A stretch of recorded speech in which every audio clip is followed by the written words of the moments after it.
우리는 어제 새벽 말씀에서 예수님께서 나사로를 살리시는 그런 말씀을 보았습니다. 부활이요 생명이신 우리 주님께서는 돌을 옮기라고 말씀하셨고 옮겨진 그러한 돌, 사람들이 그 안에 있는 누워있는 나사로를 또한 보고 있을 때 나사로야 나오라고 말씀하셨습니다. 그리고 예수님의 그 말씀에 대하여 나사로는 부인할 수가 없었습니다. 왜냐하면 우리 주님이 바로 부활이요 생명이시기 때문입니다. 그리고 나온 나사로를 향하여서 풀어놓아 다니게 하라고 말씀하셨죠. 그리고 이 표적은 그 예루살렘에 있던 유대인들이 다 보았었고 또한 그 주변에 있었던 많은 사람들이 그것을 보았습니다. 누구도 부인할 수 없는 그러한 표적이요 이적이었습니다. 그렇다면 이 이적을 보고 나서 이 표적을 보고 나서 사람들의 반응이 무엇일까요?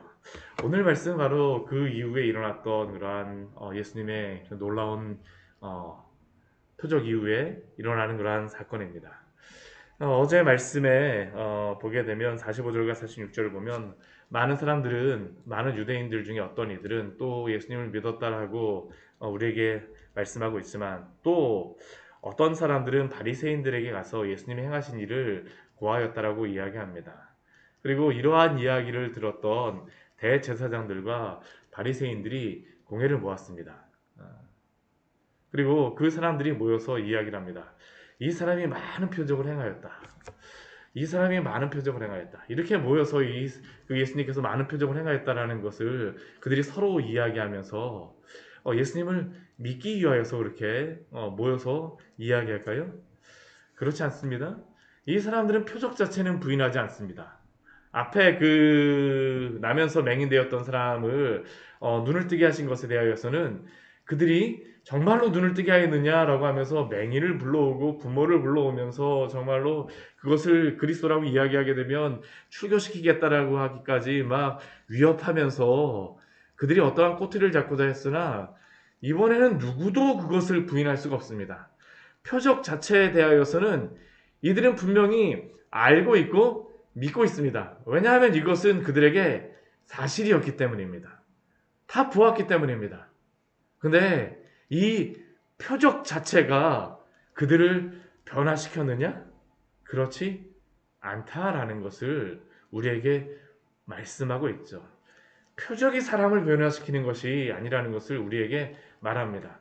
성경에서 여러 이적과 표적, 많은 기적이 일어나 그 말씀이 기록되어져 있지만, 그러나 우리가 기억할 것은 그 표적과 이적이 그 믿음을 강화시킬 수는 있으나, 그러나 그 영혼을 변화시킬 수는 없다라는 것을 우리는 기억해야 합니다.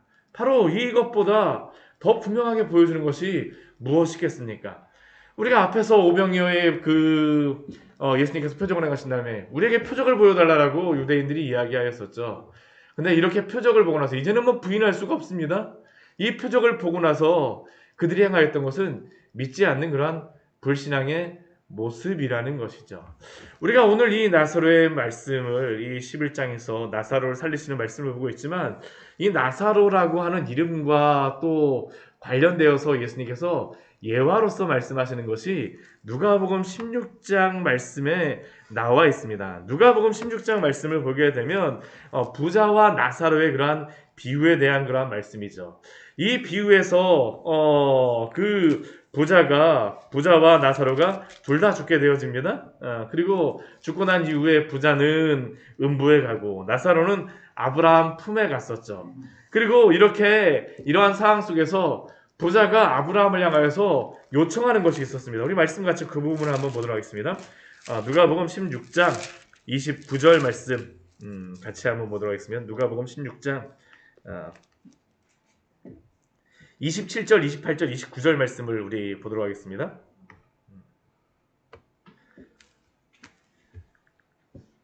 우리 27절, 28절, 29절 말씀 같이 한번 읽어보도록 하겠습니다. 이르되 그러면 아버지여 구하노니 나사로를 내 아버지의 집에 보내소서. 내 형제 다섯이 있으니 그들에게 증언하게 하여 그들이 이 고통받는 곳에 오지 않게 하소서. 아브라함이 이르되 그들에게 모세와 선지자들이 있으니 그들에게 들을지니라. 우리가 여기서 분명히 볼 수 있는 것이 무엇입니까? 이 비유를 통해서 예수님께서 말씀하시지만 이 부자가 너무나도 이 음부 가운데에서 고생을 하고 있으니까 내 형제라도 여기에 오지 않기와 해서는 나를 못 보내준다면 나사로라도 보내주십시오. 실제로 이 나사로의 그러한 그것은 비유 속에서 말씀하신 것이지만 실제로 우리 요한복음 11장 말씀에서는 어떤 일이 일어났습니까? 나사로가 살아났습니다. 그 부자가 이 비유 속에서 원하였던 것 같이 나사로만 보내주면 다 믿을 것이더라고 이야기합니다. 그 30절 말씀에서 우리 누가복음 16장 30절 말씀에서 부자가 이렇게 이야기하죠. 아까 아브라함이 이렇게 얘기하니까 그렇지 아니하니이다. 아버지 아브라함이요 만일 죽은 자에게서 그들에게 그 가는 자가 있으면 회개하리이다라고 그렇게 확신하면서 그 부자는 이야기합니다. 그런데 결과는 무엇일까요? 사실은 오늘 우리가 보고 있는 이 요한복음 11장의 말씀이 그 결과라는 것이죠. 표적과 이적으로 변화되지 않는다라는 겁니다.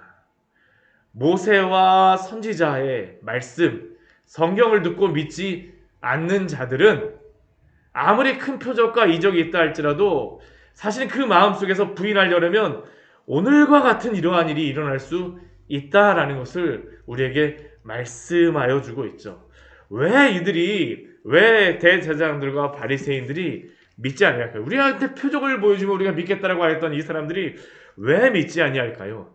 우리 48절 말씀에 보게 되면 그 이유를 그들이 오늘 11장 48절 말씀에 보면 그들이 그 이유를 스스로 이야기합니다. 이대로 두면 모든 사람이 그를 믿을 것이고 또한 로마인들이 와서 우리 땅과 민족을 빼앗아 가리라. 지금 첫 번째 그들이 믿지 않는 이유는 자신들의 그러한 인기가 예수님에게 넘어갈 것을 두려워하고 있는 것이죠. 내 것 빼앗기면 어떻게 하나? 내 이익이 줄어들면 어떻게 하나? 예수님을 믿음으로 말미암아 나에게 손해가 오면 어떡하나라는 게 바로 이 종교 지도자들이 가지고 있었던 그러한 마음이고요.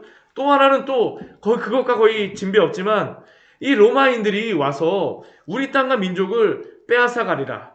지금 그들은 예수님을 그 군사적인 그러한 메시아 그리스도로서 소원한다고 이야기했지만 실제로 다 예수님이 이러한 표적을 행하면서 사람들이 모이기 시작하니까 어떻게 해요? 그것을 두려워하는 겁니다. 만약 이 일을 통하여서 로마 사람들에게 우리 땅과 민족을 빼앗기면 어떻게 하나? 적어도 우리가 지금 이 예루살렘에서 종교주의자들로서 이렇게 그 어떠한 권력을 누리고 있는데 이것을 빼앗기면 어떡하나라는 게 바로 지금 이 대제사장들과 바리새인들이 가지고 있는 그러한 생각이었었죠. 이게 사실은 많은 사람들이 예수님을 믿지 아니하는 그러한 이유 중에 하나 아닙니까? 나에게 손해가 오면 어떡하나. 예수님 믿는 것으로 인하여서 손해가 아니라 나에게 불편함이 있으면 어떡하나라는 게 바로 많은 사람들이 가지고 있는 그러한 이유입니다. 이러한 이유 때문에 예수님을 믿지 않고 있는 것이죠. 오늘날도 사실은 이러한 것들이 있다라는 겁니다. 기적과 표적으로 변하는 게 아니죠. 결국 성령께서 말씀을 통하여 그 영혼이 변화되어지지 않는다는 정말로 그것이 변화될 수가 없다는 겁니다. 오늘 말씀을 한번 보십시오. 이러한 이야기를 그들이 서로 이야기하면서 그의 대제사장인 가야바가 이야기를 합니다. 대표로 다 이야기를 하는 것이죠. 그 산헤드린 공회의 70명의 그 사람들 앞에서 너희가 아무것도 알지 못하는구나. 우리가 어떻게 할지를 내가 알려줄게 하면서 이 대제사장으로서 가야바가 결론적으로 다 이야기합니다. 무엇이라고 이야기합니까? 한 사람이 그 백성을 위하여 죽어서 온 민족이 망하지 않게 되는 것이 너희에게 유익한 줄을 생각하지 아니하는도다. 이 말씀을 듣게 되면 이 사람이 예수님을 믿고 그러한 십자가에 달릴 것을 이 사람이 생각하고 있는 것인가 그렇게 생각하지만 사실은 그렇지 않습니다. 지금 이 사람이 이렇게 이야기하는 이유는 무엇일까요? 우리가 지금 우리 땅과 민족을 로마에게 빼앗기느니 예수님 우리가 죽게 만들자라고 하는 것이 바로 지금 이 가야바가 이 사람들에게 이야기하는 것이죠. 지금 여기서 결론 지는 것은 그러니까 무엇일까요? 예수님을 예루살렘에서 만나면 이제는 그리스도냐 아니냐를 가지고 논쟁하자라는 게 아닙니다. 이제는 무조건 그냥 죽이자라는 게 이 사람들의 결론입니다. 이 대제사장 가야바의 결론이죠. 표적이 오히려 그 은혜가 오히려 예수님을 죽이는 그러한 이유가 됐다라는 겁니다.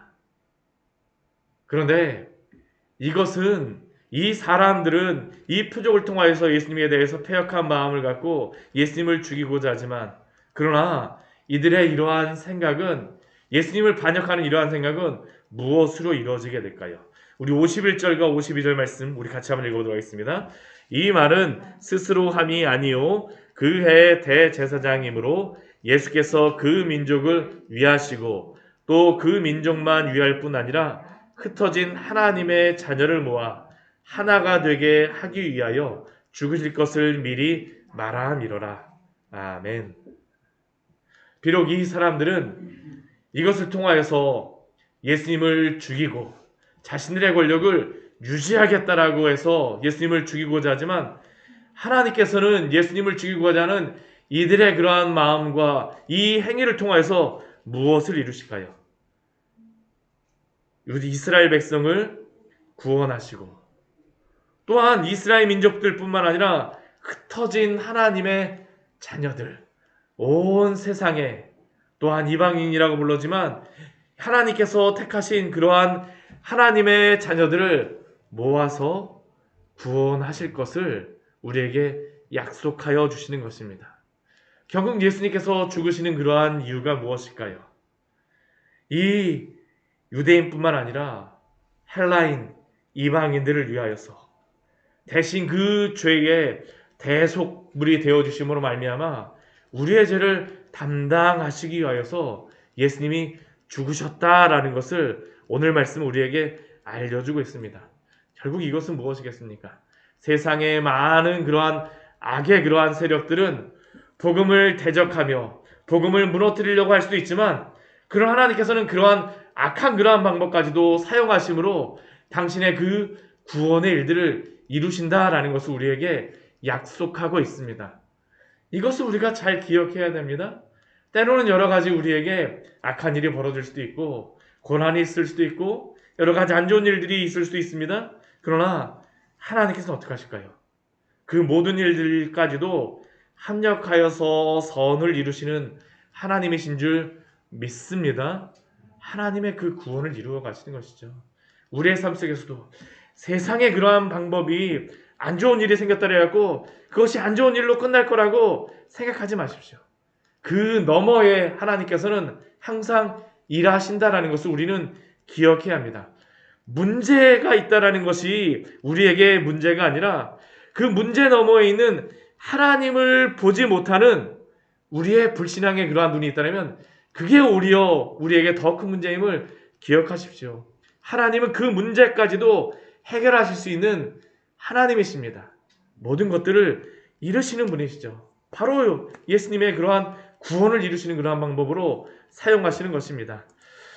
53절 말씀 보게 되면 그래서 이제 결론적으로 이렇게 이야기합니다. 이 날부터는 그들이 예수를 죽이려고 모의하였다라고 말씀합니다. 바로 이날부터 그들이 예수를 죽이려고 모의하였습니다.